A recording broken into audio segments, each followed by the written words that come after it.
Hello दोस्तों, आप लोग कैसे हैं। आशा करता हूं कि आप लोग अच्छे होंगे। आपको मैं बता दूं कि मैथ का मेंसुरेशन का मैं 3D टॉपिक्स लेके आया हूं, जिसके अंतर्गत आपको बेलन, शंकु, गोला, अर्धगोला, घन, घनाभ इन सभी का डिटेल्स के साथ मैं बताने वाला हूं कि इसका वॉल्यूम यानी आयतन कैसे निकालते हैं, है ना। क्षेत्रफल कैसे निकालते हैं। दो तरह के क्षेत्रफल होते हैं और दोनों तरह के क्षेत्रफल को हम आसानी से समझेंगे।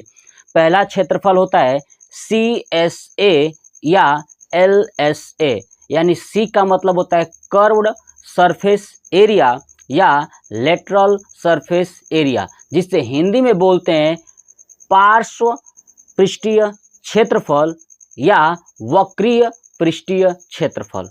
आ रहा समझ में ना। ठीक है, तो ये दोनों तरह के सीखेंगे। और नेक्स्ट होता है TSA यानी टोटल सरफेस एरिया, यानी कुल संपूर्ण पृष्ठीय क्षेत्रफल या कुल पृष्ठीय क्षेत्रफल। ठीक है, तो इतना हम सीखेंगे क्योंकि तीन ही चीज पूछी जाती है इन सभी चीजों से। क्या क्या, एक बार फिर से रिपीट करता हूं, ध्यान सुनिए।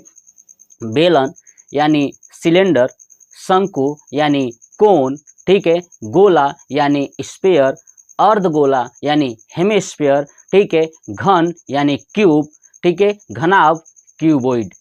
मतलब ये आपको 6 टॉपिक्स में पूरा डिटेल्स के साथ समझाने वाला हूँ। बहुत ही आसानी से आप निकाल सकते हो इसका फार्मूला।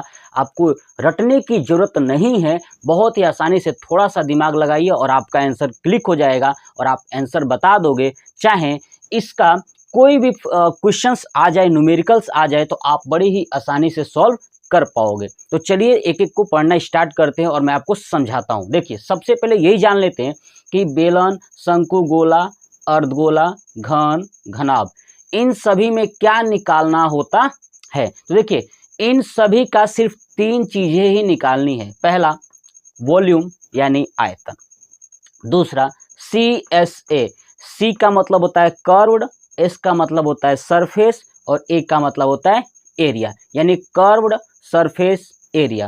ठीक है, कर्व्ड का मतलब होता है वक्र, हिंदी में क्या बोलते हैं, वक्र। सरफेस का मतलब होता है सतह, एरिया का मतलब होता है क्षेत्र, यानी वक्र पृष्ठीय क्षेत्रफल। आ रहा समझ में। ऐसे ही LSA, L का मतलब होता है लेटरल, लेटरल का मतलब होता है पार्श्व, S का मतलब होता है सरफेस यानी पृष्ठीय, A का मतलब होता है एरिया यानी क्षेत्र, यानी पार्श्व पृष्ठीय क्षेत्रफल। तो हिंदी में आपसे पूछा जाए कि पार्श्व पृष्ठीय क्षेत्रफल या वक्रीय पृष्ठीय क्षेत्रफल बताइए, तो आप समझ जाइएगा कि CSA या LSA का मान पूछा हुआ है। या कभी कभी एग्जामिनर इतना चालाक होता है कि डायरेक्ट केवल लिख देता है LSA या CSA का मान बताइए, तो आप समझ जाइएगा कि CSA या LSA का मतलब क्या होता है। नेक्स्ट हम तीसरा देखेंगे TSA।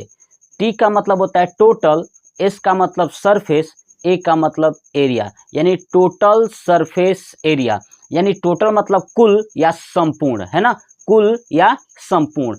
तो कुल या संपूर्ण, S का मतलब सरफेस यानी पृष्ठीय, एरिया का मतलब क्षेत्रफल, यानी संपूर्ण पृष्ठीय क्षेत्रफल या कुल पृष्ठीय क्षेत्रफल।